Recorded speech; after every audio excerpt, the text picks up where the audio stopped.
Welcome to lesson number 126. All that I give is given to myself. Today's idea, completely alien to the ego and the thinking of the world, is crucial to the thought reversal which this course would bring about. If you believe this statement, there would be no problem in complete forgiveness, certainty of goal, and sure direction. You would understand the means by which salvation comes to you and would not hesitate to use it now.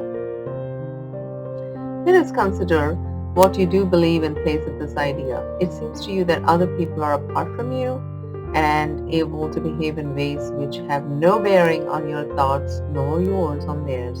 Therefore, your attitudes have no effect on them and their appeals for help are not in any way related to your own. You further think that they can sin without affecting your perception of yourself, while you can judge their sins and yet remain apart from condemnation and at peace. When you forgive a sin, there is no gain to you directly. You give charity to one unworthy merely to point out that you are better, on a higher plane, than he whom you forgive. He has not earned your charitable tolerance which you bestow on one unworthy of the gift, because his sins have lowered him beneath a true equality with you. He has no claim on your forgiveness. It holds out a gift to him, but hardly to yourself. Thus is forgiveness basically unsound, a charitable whim, benevolent yet undeserved, a gift bestowed at times and other times withheld. Unmerited withholding it is just, nor is it fair that you should suffer when it is withheld. The sin which you forgive is not your own. Someone apart from you committed it, and if you then are gracious unto him by giving him what he does not deserve, the gift is no more yours than was his sin. If this be true, forgiveness has no grounds on which to rest dependably and sure. It is an eccentricity in which you sometimes choose to give indulgently an undeserved reprieve. Yet it remains your right to let the sinner not escape the justified repayment for his sins. Think you the Lord of heaven would allow the world's salvation to depend on this? Would you care for you?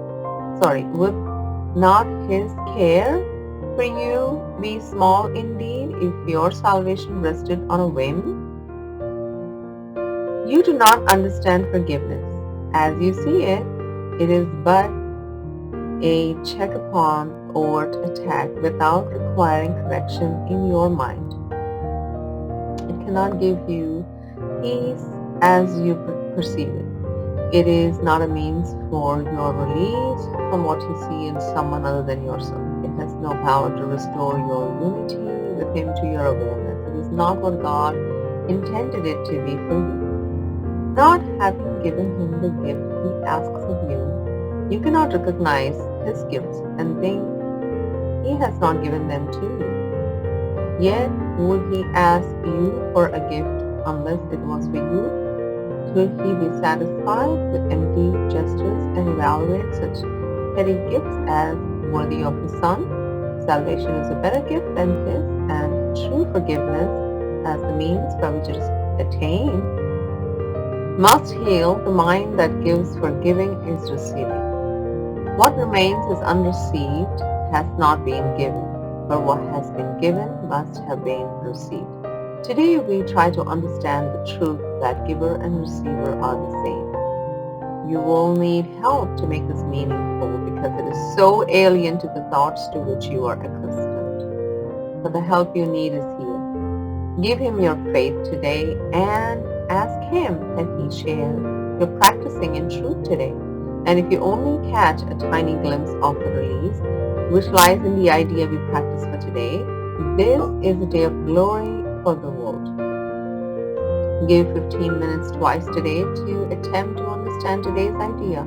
It is a thought by which forgiveness takes its proper place in your priorities. It is a thought that will release your mind from every bar to what forgiveness means and let you realize its worth to you. In silence, close your eyes upon the world which does not understand forgiveness and seeks sanctuary in the quiet place where thoughts are changed and false ideas laid by. Repeat today's idea and ask for help in understanding what it really means. Be willing to be tough. Be glad to hear the voice of truth and healing speak to you, and you will understand the words he speaks and recognize he speaks your words to you. As often as you can, remind yourself you have a goal today, an aim which makes this day of special value to yourself and all your brothers. Do not let your mind forget this goal for long, but tell yourself, all that I give is given to myself. The help I need to learn that this is true is with me now, and I will trust in him.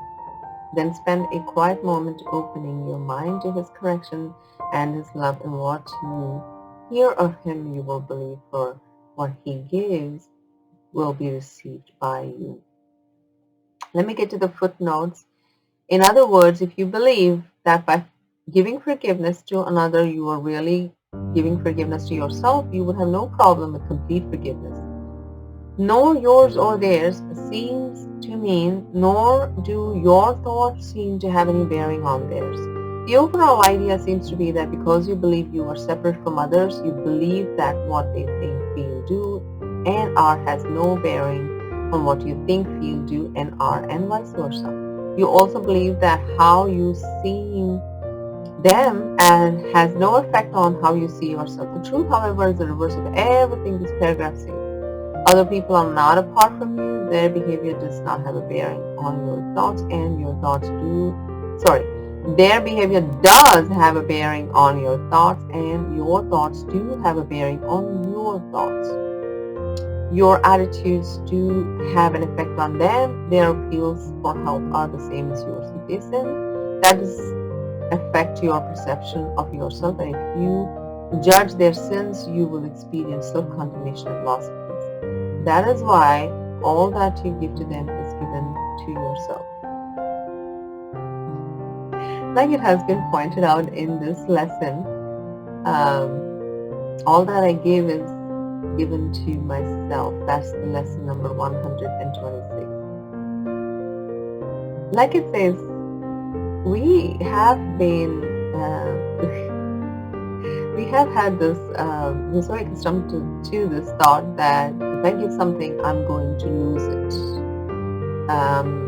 Or if I give something, that person is unworthy of deserving what I am going to give. So what this is telling us directly is that if you have such thoughts, it's not the action so much, if you have such thoughts, you're actually thinking that about yourself, that you're unworthy of receiving anything. And that, despite the fact that you're so abundant, you play the game of staying in lack. The people, I'm talking to people that are new to this is going to be very new. And if you feel this is not right, stick with it, please. If you are here to really know the truth is within yourself. It's not in this book. This is just a vehicle. This book is just a vehicle. That every teacher, every YouTube channel that you listen to, or anybody that you listen to that is speaking the truth, they're all a vehicle telling you that the truth is within you. So you will not find it anywhere outside. And we are all wasting our time actually looking outside. So this book is such a practical book. Your practice is everything. It will speak volume for you. It will help you transform. It will help you look. If you are truly seeking for the truth, it'll really help you. It'll help you to look for whatever you're looking for. It'll help you find it. That's what I'm trying to say. Keep practicing. For the people that are already in this and not actually seeing much of the benefit, don't lose your heart. Nowhere in the course it says that, seek the truth and everything else in your life is going to be all rosy peachy. And that I'm not saying that it may not happen. It may very well happen like that. But those are not the promises. The promise is the truth is within you, and if you're willing to practice, if your interest lies in that, if your heart calls to it, then follow it, because you will find the truth. I hope this message brings you, every message that I like to bring is through my own experience and give you only peace. I don't want to add anything to your plate, but give you peace. So if you're practicing, keep practicing. Happy practicing. Um, and I will again see you in the next lesson. Till then, I love you. Namaste.